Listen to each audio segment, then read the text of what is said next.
Barnaby the bear was sitting quietly on the bank of the sparkling river, watching the water flow by. He loved the way the sunlight danced on the ripples. Suddenly, splash! A silvery fish, quick as a flash, leaped right out of the water, its body gleaming in the sun. The fish seemed to hang in the air for a moment, its body making a beautiful, smooth curve, before it disappeared back into the water with another splash, leaving only expanding rings on the surface. "Wow!" Barnaby whispered, his eyes wide. "Did you see that? It made a watery rainbow shape in the air, but without the colors." He traced the shape in the air with his paw. Professor Hoot the Owl, who was perched on a branch overlooking the river, hooted softly. "A very graceful movement, wasn't it, little bear?" That beautiful, curved path the fish made as it leaped is called an arc. "An arc?" Barnaby repeated, testing the new word. "So, when something jumps and makes a curve in the air, that curve is an arc?" "Precisely," Professor Hoot affirmed. "An arc describes the path of something moving through the air, or even on the ground, in a smooth, curved line. Think of when you toss a berry to Squeaky the squirrel. The berry travels in an arc before he catches it." Barnaby thought about that.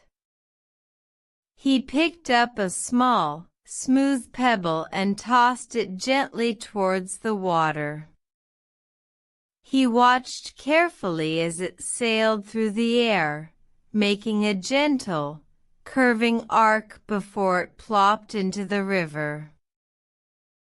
"I see it," he exclaimed. "The pebble made an arc too. Just like the fish." "Indeed," said Professor Hoot. "Sometimes an arc can be very high and wide, like the fish's leap, or a smaller, shorter arc like your pebble. Even a bird swooping down to catch an insect often flies in a graceful arc." Barnaby looked around. He imagined the flight of a butterfly making little fluttering arcs from flower to flower.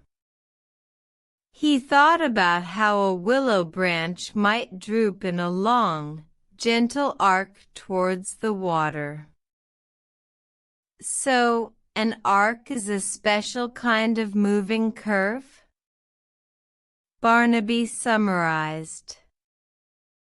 "That's a very good way to think of it, little bear," Professor Hoot said. "While an arch, like a rainbow or a stone bridge, often stays still, an arc usually describes the beautiful, flowing movement of something." Barnaby the bear watched the river, hoping to see another fish make its spectacular leaping arc. He loved how the word arc perfectly described that quick, beautiful, curving jump. He realized the forest was full of these graceful, moving arcs, from the smallest insect's flight to the grand leap of a deer. The fish's arc was like a silver smile in the air, Barnaby decided. Professor Hoot hooted in agreement. Nature is full of beautiful arcs, little bear, if you know where to look. Barnaby knew he would now see arcs everywhere, in falling leaves, in the path of a bouncing ball of moss, and especially in the joyful leaps of the river fish. Learning about the arc made watching the world around him even more fascinating.